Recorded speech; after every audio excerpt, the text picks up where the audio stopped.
CTV's W5. Living strictly by the good book. God's law is above and beyond any human law. Where faith is challenged and innocence shattered. I felt like ending my life.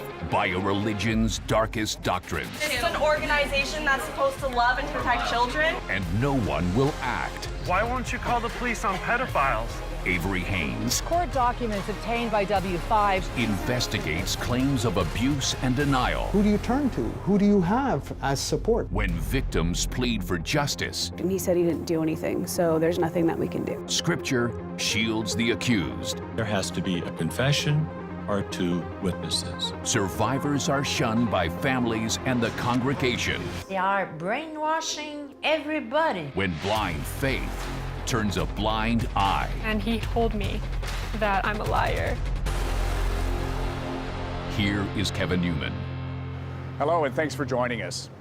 This week, a full edition W5 investigation into an alleged worldwide cover-up of sex abuse involving an organization you may least expect, the Jehovah's Witnesses. The sect is involved in lawsuits in Canada and around the world, alleging its doctrine victimizes abused children.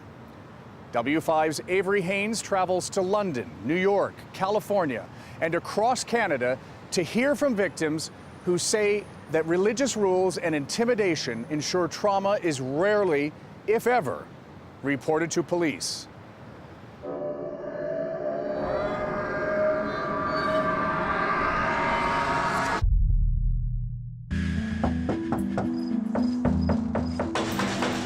When you think of Jehovah's Witnesses, you probably think of something like this. Hi, how are you? Hi, I'm well. How are you? I'm good, how are you? Good. My name's Parker, this is Spike. Polite disciples going door to door, gently spreading Jehovah's word. But the doorstep conversations on this day are anything but routine. We're just informing people about a dangerous group that's in your backyard. A dangerous what? A dangerous group. What dangerous group? The Jehovah's Witnesses. That's right, they're warning people about the Christian sect they once called their own. They hide pedophiles. They say the Jehovah's Witnesses organization is a secretive, destructive, and controlling group. A group whose policies have ignored child sex abuse while protecting known pedophiles from police. Before, witnesses would be afraid to speak up and talk because they would be disfellowshipped and they'd lose their family. They call themselves the Vast Apostate Army. An apostate is someone who has abandoned their faith. Within the Jehovah's Witnesses ranks, it's high up on the list of sins. These former Jehovah's Witnesses have come to this quaint town of Warwick, New York, because just down the road is the world headquarters of the Jehovah's Witnesses. They call it Bethel, the house of God, sprawling over 250 acres. 800 people live and work here, including the group's legal advisors, support staff, and the governing body. 8 men who establish and supervise Jehovah's Witnesses doctrine. They just opened a new headquarters right in your town, and they protect pedophiles, and we want you guys to know. They actually have some policies in place that allow these predators to be going door to door. Tricia Frangina traveled here from Edmonton. A long, expensive trip that was worth it to protest a religious group that she says stole her childhood. As a child, every night that you went to bed, you believed this may be your last night. You may not wake up. Of course, it was always constantly that Armageddon could be coming at any minute. What does Armageddon look like in the world of the Jehovah's Witnesses? In my head, it was giant fireballs coming out of the sky and people screaming and dying in front of me. A fiery death wasn't the only thing that scared Tricia. In fact, in a way, her own world had already ended. Since she was a child, she says, she had been abused by someone she should have been able to trust the most. Can you talk to me about the kind of abuse that you suffered? Sexual abuse from my father. The abuse started as soon as I was born until I was approximately 14 years old. And which one is you? This one. Tricia says her mother suspected something was going on and went to the church elders for advice. They basically told her that she wasn't fulfilling her wifely duties and that she had to be a more submissive wife and make her husband happier. She's told you need to be servicing your husband more? Yeah. And where does that sit in your heart, and how does it sit? It's heavy. I've gone through bouts of severe depression where I felt like ending my life because I was so unheard when I was basically screaming for help as a child. Eventually, Tricia found the courage to go to an elder herself when she was 12. Help is not what she found. And I explained to him what was going on, and he said, I don't have any proof and I don't have any witnesses, so I need to respect my family and not to bring it up again. You told an elder that your dad was sexually abusing you, and he said, show us the proof? Mm-hmm. They put the onus on the victim to produce 2 credible eyewitnesses to their assault. And by credible eyewitnesses, they mean other Jehovah's Witnesses that saw it with their own eyes. It's actually called the two-witness rule, inspired by passages from both testaments of the Bible. So it's not as though the Jehovah's Witnesses have just made up their rules. I mean, they've taken stuff from within their translation of the Bible to validate their policies. Yeah, absolutely. André Gagné is a theology studies professor at Montreal's Concordia University. You find a passage here in Deuteronomy chapter 19. No single witness may convict another for any error or any sin that he may commit. On the testimony of 2 witnesses or on the testimony of 3 witnesses, the matter should be established. No single witness may convict. Biblical words Jehovah's Witnesses take literally. But if there's not 2 witnesses, it's up to Jehovah. Absolutely. They have what is called a theocratic worldview, meaning that God's law is above and beyond any human law. If I have to submit to any kind of law, I'm going to submit to God's law. These videos, produced for the Jehovah's Witnesses website, show happy and carefree worshipers. What they don't show, the sheltered lives, the strict rules meant to protect against the Satan-led outside world. Witnesses are required to spend hours spreading Jehovah's word door to door and at street corner carts like these. They don't celebrate holidays, no Christmases, no birthdays. And those who don't obey the rules risk being shunned by friends and family. You have very, very little connection with the outside world. Your entire world is that. So if you're shunned from that, who do you turn to? Who do you have as support? It's very difficult. And Jehovah's Witnesses believe in Armageddon, the final battle between God and all wicked humans. They believe it'll happen any day now. Armageddon is a battle. It's a battle against the forces of darkness, and the only way to be saved is to actually follow Jehovah and adopt our interpretation of the Bible. That's essentially it. Perhaps the most controversial of their beliefs has been their policy on what to do with child sexual abuse allegations.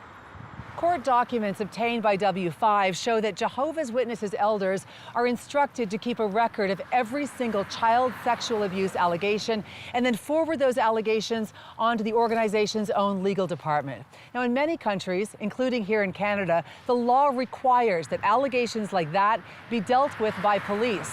And yet there's ample evidence that calling the police has not been the regular practice of the Jehovah's Witnesses. Back in New York, excuse me, folks, can I have a moment of your time? One of the protesters does inspire Jehovah's Witnesses to call police. His name is Zeb Leatherman, and when he's not peacefully handing out flyers, Howdy, folks. He's doing this. Just another day in the office. Zeb strolls in and interrupts Jehovah's Witnesses' services. We have a special announcement. It's concerning the two-witness rule. Telling the congregation their religious sect has some dark secrets. We're going to ask you to leave, sir. And this hasn't happened just once. For the past month, Zeb has driven some 4,000 kilometers across the United States, stopping uninvited at 60 Jehovah's Witnesses churches, which are called Kingdom Halls. Our Heavenly Father, We don't have to listen to these men anymore. Let's go. And all that happens is we wind up sweeping these cases under the wrong. Okay, let's go. That's actually trespassing. No, it's by not. doing that. You're invited. It's a public meeting. What's going through your mind when you open those doors to the Kingdom Hall and know what you're about to do? Pretty scared, but is there another way? I don't know another way right now, so I stick with this one. Get off the premises. I'm calling the police. Really? Yes. Support. They usually call the police, and then they usually grab me, manhandle me, and throw me out. Hold on. Hey. Why won't you call the police on pedophiles? Hey. It's the only way I personally know that I can really make a difference. I don't like doing it. It doesn't feel right. And some places it might be illegal, but I don't know another way to teach that many people at one point in time. You come in here to disrupt us. I am. I'm trying to tear down the tower. Zeb was born into a Jehovah's Witness family, but left in his 20s when he started doubting their strict interpretation of the Bible, including that two-witness rule. Now, his entire family shuns him. What's your point? Why are you doing this? Because my ultimate goal is to free my family from this cult. Today, Zeb won't be alone. When he slips into this Kingdom Hall, just outside the religious group's world headquarters, a dozen of his fellow protesters will join him. They've sneaked in and spread out among the congregation. And as soon as the opening hymn ends, they start the interruptions, camera phones rolling. If I could just have your attention for a moment, guys. I want you to ask your elders about the two-witness rule, because the authorities are not called when children are abused. The Watchtower Bible and Tract Society of New York is being investigated. I'm talking here, sir, I'm sorry. We're asking you very nicely at this time to leave. So please Google all you can, folks. Learn all you can so that you can maybe escape this cult. Abandoning their hope. I have no more time in my life for you guys. I'm done with this whole thing, man. When all faith is lost. It really does destroy your soul. When W5 continues.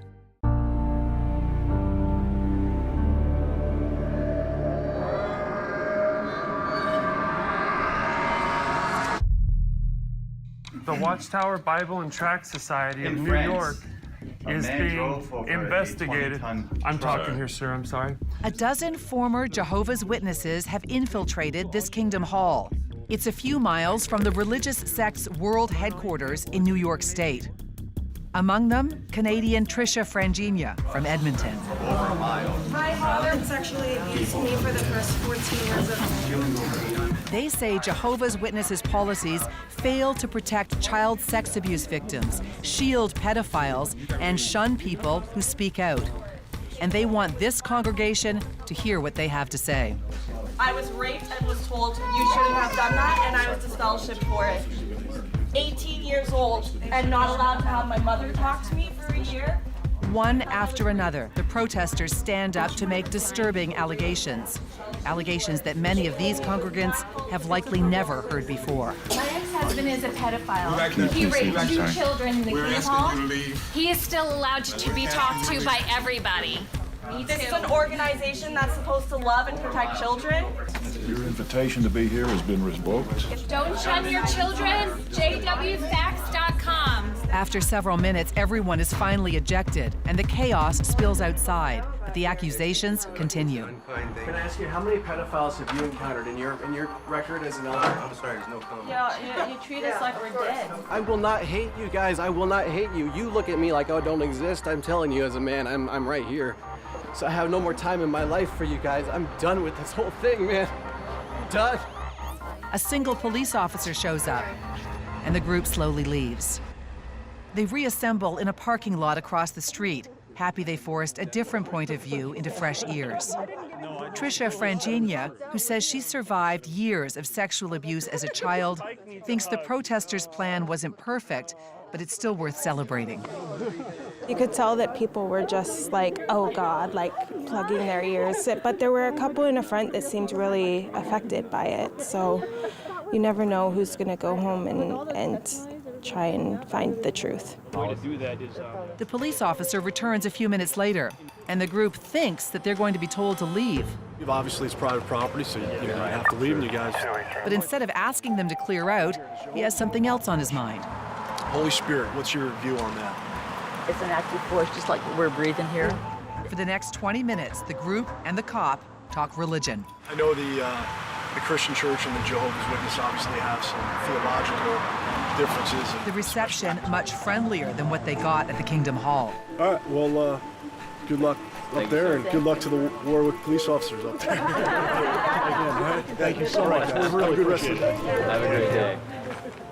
The group may be small and their tactics improvised, but what they're saying echoes a much larger movement that's being heard in courts and high levels of government around the world. I swear by Almighty God. In 2015, an Australian Royal Commission investigated how the Jehovah's Witnesses organization handles allegations of child sexual abuse and how often those allegations are reported to police. It's not done unless there's a legal requirement for it to be done, is there? That is true. After weeks of testimony from victims, elders, and experts, the commission concluded, we do not believe that children are adequately protected from the risk of sexual abuse. They went on to state, we do not consider the Jehovah's Witness organization to be an organization which responds adequately to child sexual abuse. In this exchange, senior counsel of the commission, Angus Stewart, refuses to let a Jehovah's Witness elder deflect blame. What ability have we got to protect every child in Australia? What you can do is you can report to the child protection authorities. And that is done in some cases. But generally it's not done, is it?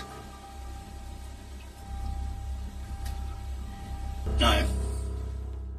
The commission also uncovered what had, up until that moment, been just a rumor, that the Jehovah's Witnesses kept a secret database of every single known and suspected child abuser within their congregations. Not one was reported by the church to secular authorities.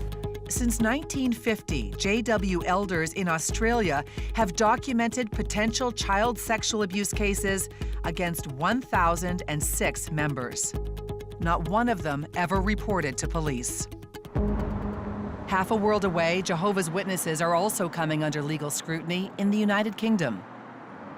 How difficult is it to litigate the Jehovah's Witnesses? They're extremely difficult to litigate against. Kathleen Hallisey is a London-based lawyer who won the first ever judgment against the Jehovah's Witnesses in the UK for historic sexual abuse. Her office has become the go-to law firm for challenging the Jehovah's Witnesses. Do you believe that the Jehovah's Witnesses have a policy that purposefully protects pedophiles and puts children at risk? I do. I would describe it as a scandal and a global cover-up and a protection of abusers. At the risk of children? Absolutely. Hallisey says a British public inquiry is looking into how institutions have failed to protect children from sexual abuse, and there's now public pressure to open a separate investigation that focuses solely on Jehovah's Witnesses. If you have a policy that requires there to be a second witness to child abuse, it means that virtually every allegation of child abuse is going to go no further. And that puts the child at risk, it puts other children at risk, and it protects the person who's the abuser. And now Canada has joined the fray. 2 class action lawsuits have been filed against the Jehovah's Witnesses, officially known as the Watchtower Bible and Tract Society. The courts haven't yet certified either lawsuit, which accuse the organization of failing to protect children from sexual abuse. It is a captive organization, so that means you can never leave. Christian Gutierrez was one of those children. He's the public face of one of the lawsuits, a suit that seeks $66 million and will represent dozens of alleged victims. I like this one. Christian and his wife Katya live here in Calgary. Christmas ended months ago, but their apartment is still peppered with decorations and even a tree. We are obsessed with Christmas because we've only celebrated Christmas 4 times. We weren't allowed as Jehovah's Witnesses, so it's really special and we try to keep it up as long as possible. 4 years ago, both were disfellowshipped, cut out and shunned because they started questioning the authority of the leaders. But it took years of fear and abuse to get there, starting when Christian was just a child. I remember I used to be a child that liked to dance a lot, and as I was getting older, that started to stop. I remember coming to sit on the couch with my father, and he would have the book on one side and he would have the belt on the other side, ready. If I didn't summarize what I had read properly, I would get a spanking. And beating. Yeah. The strict corporal punishment was nothing compared to what happened to Christian when he was just 5. I was hurt as a child by this man. It was very upsetting because to this day, certain smells can make me remember it. If I hear someone buckling their belt, you know, it brings me back to the memories of it. The past is still too painful to relive in detail, but Christian says he was sexually abused by a man in his congregation. When my father found out, I got in very big trouble. And that is one of the most crushing moments, because what you need is you need help and you need support. And what I got from him was, why did you go to the elders? Does anyone say to you, oh, Christian, we need to go to the police. Who is this? Are you okay? It was never brought up to go to the police, not once. Instead of calling the police, Christian says elders told him he could heal himself by reading. They gave me magazines of their own literature on sexual abuse, and that these magazines were gonna help me to get better. They were gonna make me feel better from what I went through. Whatever happened to the man who sexually abused you? To my knowledge, nothing has happened. Is he still in the organization? I believe so. Katya knows her husband's pain. She knows what it's like to grow up as a Jehovah's Witness with a dark secret. Parts of your childhood are in here. Is it weird to look through these photographs? It is, because like it's my childhood and you want to look at them and be happy, but it just reminds you, like it reminds me of all the bad times. Even back then, Katya couldn't hide her misery, not even from the camera. In my eyes, you can just see sadness. It's just sadness. Sunglasses could shield red, puffy eyes, but they couldn't hide the haunted face of a victim. And it's kind of PTSD looking at a picture of me at that age in a bathtub, because that's the time I had certain abuse happen to me was in a bathtub. Do you want to share with us what happened to you, Katya? Yeah, I was sexually abused by a close family relative of mine, and this person was also an elder and also a Jehovah's Witness.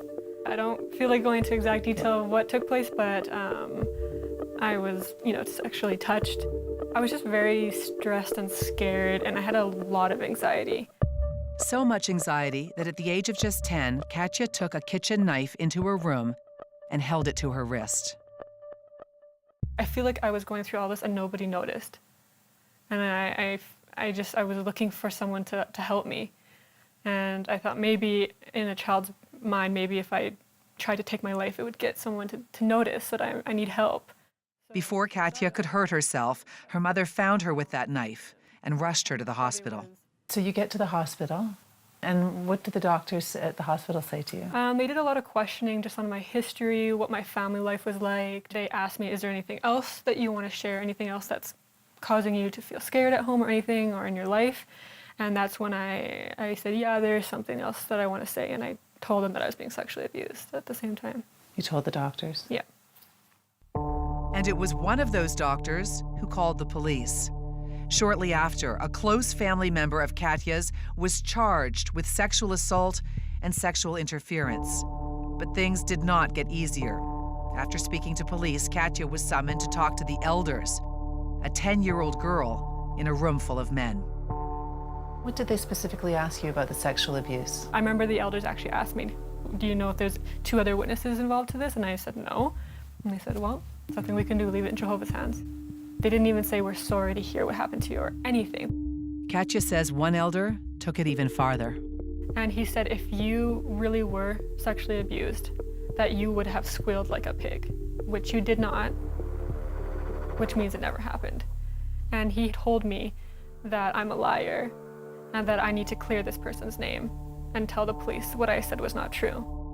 Katya refused, but it didn't matter. Before the trial, her alleged abuser fled to Europe, where he lives to this day and is the father of 2 young girls. You both feel in your experience that this organization protected the pedophile at the detriment of the child, of you both. Oh yeah, for sure. It really does destroy your soul. It's almost like, in my opinion, it is murder, because you kill the person inside. Hiding the crimes. The written policy was, we keep known child molesters secret. While victims suffer. My innocence was taken away. When W5 continues.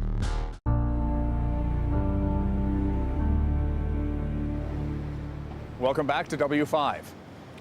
Avery Haynes' investigation into the Jehovah's Witnesses doctrine has unveiled sexual abuse survivors who claimed they reported their abuse to elders, but police were never called in. Well, now some of those victims are taking the religious sect to court, which will be a difficult and costly battle.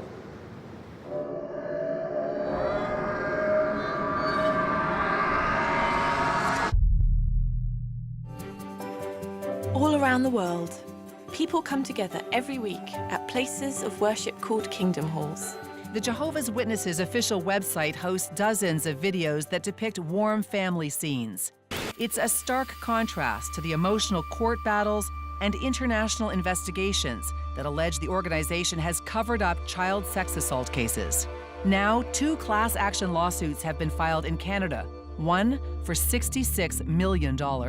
Neither has yet been certified to proceed. There's one place with a long history of taking on Jehovah's Witnesses, and it's right here in California. Dozens of civil suits have been filed against the organization in this state, each of them settled quietly out of court, except for one, the historic case of Candace Conti. Now, Candace was just 9 years old when she went out door to door, spreading the word of Jehovah. Because she was so young, she was sent out with an older man, a man who had something else on his mind, and it had nothing to do with God. Do you feel stronger after all of this? I do. There's a lot of times where I don't, but I do. Candace grew up as a Jehovah's Witness and from an early age embraced everything it seemed to offer. She wanted to get to heaven for a very specific reason. My grandfather died at a really, well, for me, a really young age. And the thought that I could see him again was one of my driving forces to be the best Jehovah's Witness that I could be. And to do that, you know, you spend your time, you spend your energy, you go out and you talk to people, and you try to bring them into the fold. Candace's door-to-door minder was this man. Jonathan Kendrick was 41 years old in 1995. Instead of taking Candace to preach Jehovah's word, he took her to his own house, repeatedly, for more than a year. How old were you? I was 9. Can you give me a sense of what happened when you were a 9-year-old girl? I was taken advantage of. My innocence was taken away. Her innocence may have been taken away, but her fight most definitely was not. Candace kept the abuse secret for years, but when she was 16, she searched Kendrick's name online and found this, a public child abuse database. He was a convicted child molester. She knew she had to speak up. The sense of guilt that I had felt, I think, had pushed me to trying to prevent this from happening to other children. Candace reported her allegations to an elder. It didn't go well. You walked in and said to the elders, I'm also a victim. I am also a survivor of this man. And what did they say to you? I was literally told, quote unquote, what do you want me to do? Start a holy crusade? Months passed and Candace was finally summoned by the elders. They told her they had interviewed Jonathan Kendrick. And he said he didn't do anything, so there's nothing that we can do. You know, and so that's where that terrible, hideous two-witness rule comes into play. The two-witness rule, a Bible-inspired doctrine that dictates elders cannot discipline someone unless there are two witnesses to the alleged sin. You can't even really wrap your head around that, you know, a two-witness rule. I mean, you don't have one witness to a child molestation, you know. So but Candace didn't back down. Instead, she got a lawyer. I describe Candace Conti as the client that I hope every good lawyer gets once in a career. Rick Simmons was Candace's lawyer. These are exhibits, and they represent a couple of smoking guns in the Candace Conti case. They do. One is a letter sent by the elders at North Fremont Congregation, where Candace had been a member all of her life, 2 years before the sexual abuse of Candace by Jonathan Kendrick began. The letter says Kendrick admitted to elders that he sexually assaulted a girl before they paired him with Candace. In this deposition video, you can hear Rick Simmons ask an elder about that admission. Do you recall becoming aware of a report of sexual abuse of a child by Jonathan Kendrick? Yes. He had called us to his home to discuss or to confess to an incident with his stepdaughter. So they knew that they had a sexual predator in their congregation who was going out with children. They knew that. And what about this one? This is a body of elder letter, and it instructs the elders in every congregation in the United States that if they receive a report of child molestation within their congregation, that they are to keep it secret. The letter states there is a time to keep quiet. Problems are created when elders unwisely reveal matters that should be kept confidential. It was an order, and the elders obeyed. We don't make that public to the congregation. That's confidential. The written policy of the governing body of Jehovah's Witnesses was, we keep known child molesters secret. The jury awarded Candace $28 million, the richest judgment against a religious group for one person in U.S. history. Since then, it's been whittled down to just under $3 million. And that's because an appeals court decided that the organization did not have a responsibility to warn the congregation about Kendrick. All of that money aside, she didn't get what she was after, which was a change in the policy. I don't think she got a formal change in the policy, but the publicity, the knowledge that when your doorbell rings on a Saturday morning, the person standing there could be a convicted child molester posing as a religious believer. That message has gotten out. Beyond just delivering a powerful message, Simmons thinks lawsuits like Canada's new multi-million-dollar suits will eventually force the Jehovah's Witnesses to change. They have tremendous wealth, billions of dollars in wealth, but the price of abuse is getting higher, and at some point it gets too high to be able to withstand it. You believe that? Yes, it will, because the financial cost, like it did the Catholic Church, will make sure that they have to change to survive. Do you believe you'll ever see a day where the Jehovah's Witnesses strike that two-witness rule from their doctrine? Yes, I hope. I think that the two-witness rule works for, you know, stealing a loaf of bread, but it does not work for rape and child abuse at all. Speaking out publicly has cost Candace just about every family member, every friend she ever knew as a Jehovah's Witness. To this day, she is still being shunned by her own father. Extreme shunning is a destructive and controlling aspect of the Christian sect, and some say the fear of shunning is why believers don't challenge the rules, even if it kills them. A tragic example of that deadly fear unfolded near Quebec City in late 2016. Eloise Dupuis was 27 when she gave birth to a son. Her labor was difficult, and she lost a lot of blood. So much that doctors said she would likely die without a transfusion. But Eloise was a Jehovah's Witness who believed that transfusions are biblically banned. She refused the blood, and less than a week after becoming a new mother, Eloise Dupuis died. I miss her every day. Every picture. Manon Boyer was Eloise's aunt. She was beautiful. Manon is not a Jehovah's Witness, so Eloise had to keep their close relationship a secret. She was the nicest girl I ever knew in my life. She was lovely, she was loving. Boyer believes it was fear of being kicked out and shunned that led to Eloise's death. She says her niece was surrounded 24/7 by what's called the Hospital Liaison Committee, known to critics as the Blood Police, a group of Jehovah's Witnesses who keep vigil around believers who are at risk of receiving a transfusion. Nobody who's not Jehovah's Witness can see her. She was sequestered. Sequestered. Yeah. The doctors treating her told her many times, you will most certainly die if you don't accept blood. But she never believed it. Michel Morin is an author who's written a book about the case, and its title is blunt. It's called They Killed Eloise Dupuis. He argues that hospital liaison committees coerce people through fear of shunning. If you get blood, you will be disfellowshipped, so your family won't talk to you again, you will lose access to the paradise, etc., etc. And so there is so many threats, you know, and so many pressure put on these people that we're not talking about free will here.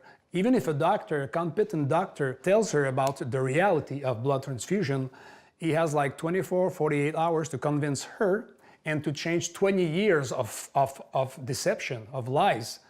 It's an impossible task. A coroner's inquest concluded Eloise was not unduly influenced by fellow Jehovah's Witnesses, a ruling her aunt thinks is absurd. She believes Eloise wanted to live, but the fear of being kicked out and shunned was too powerful. They are brainwashing everybody. You have no choice when you are a Jehovah's Witness. You don't have the choice to think. She didn't deserve that. And I miss her a lot. Shaking the foundations. We're out here just to talk to people and warn them of a rock-solid belief. We will never change our scriptural position on that subject. When W5 continues.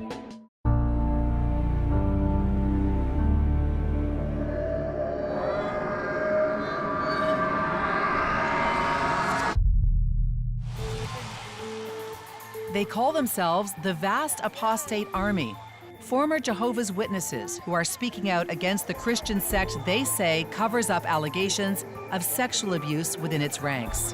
1,006 pedophiles that you guys hid! Today, they're bringing their allegations to a place they once revered. Deep in rural New York State, outside the small town of Warwick, this is Bethel, the world headquarters of the Jehovah's Witnesses. Let's do this. So, well, I'm on Facebook. You guys are watching live all over the world. We got people coming in from Australia and pretty much everywhere. The governing body inside knows the protesters are here, and despite the fact that it's raining, the compound's sprinklers have been turned on, full. Parker Bryan organized the rally and has nominated himself to take their complaints to the security gate. Good afternoon, gentlemen. Can you hear me? So my name is Parker. We were hoping we could get one of the governing body members to come out and say hello and have a few words. Is that possible? So you know what? The site is closed at the moment, and the persons you're requesting, they're not available. Not available. Also, you may not know this, but this is private property. So your friends aren't able to be here. The two-witness rule has got to go.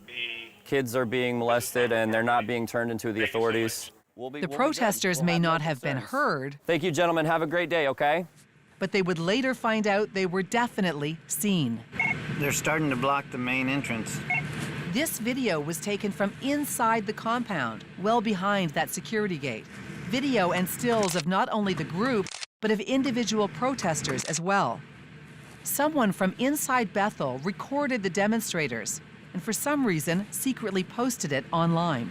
Yeah, down here at the gate, they're actually grouping up, approaching the gate. And this isn't the only video that came from behind the gates. Greetings. We're so happy you could join us for this broadcast. The Jehovah's Witnesses official website regularly broadcasts this newscast-like presentation. Almost immediately after the protesters delivered their in-your-face message, If you'd open your Bibles to Romans chapter 12 and verse 1, this senior official appeared on the broadcast, defending the two-witness rule. the scripture is very, very clear. It says, no single witness may convict another for any error or any sin that he may commit. On the testimony of two witnesses or on the testimony of three witnesses, the matter should be established. There has to be a confession or two witnesses.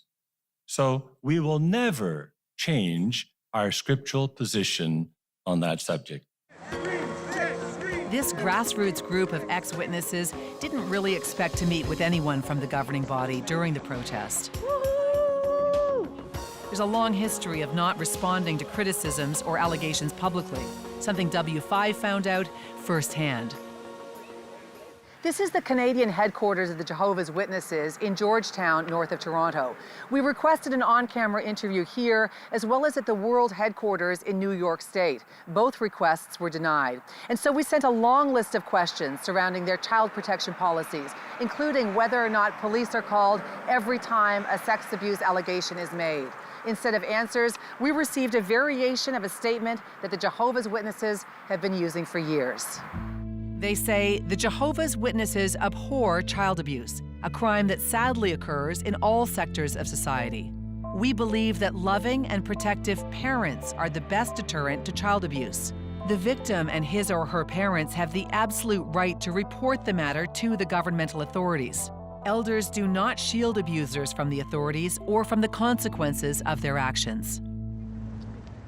It's a statement that Christian Gutierrez from Calgary hopes to challenge in court. Christian is the public face of a $66 million class action lawsuit filed against the Jehovah's Witnesses organization in Canada. I want justice. I want this to stop. I would like the Watchtower to change their policy. It's just a simple policy. The lawsuit has not been certified to proceed yet, but Christian isn't waiting around. All right. Christian and his wife Katya host a YouTube channel that reaches hundreds of thousands of people. Their message: challenge the Watchtower's rules and get out. When you finally leave, feel free. Yeah, that's so true. And they're not the only ones using social media to fight back against the Jehovah's Witnesses. And we're out here just to talk to people and warn them. Several of the protesters who marched to the world headquarters in New York State are waging social media war against the Jehovah's Witnesses doctrine, including Trisha Frangina, who had the courage to talk about her sexual abuse online. I just want other victims to know that they're not alone and you have a voice. Now's the time to use it. We're all excommunicated, we've all lost family, we've all lost friends, and we're all just saying we're not invisible. We're not going to be quiet anymore. In Canada, the Jehovah's Witnesses are a legal registered charity, one of the country's richest. Each year, it raises more than $75 million tax-free. We'll be right back.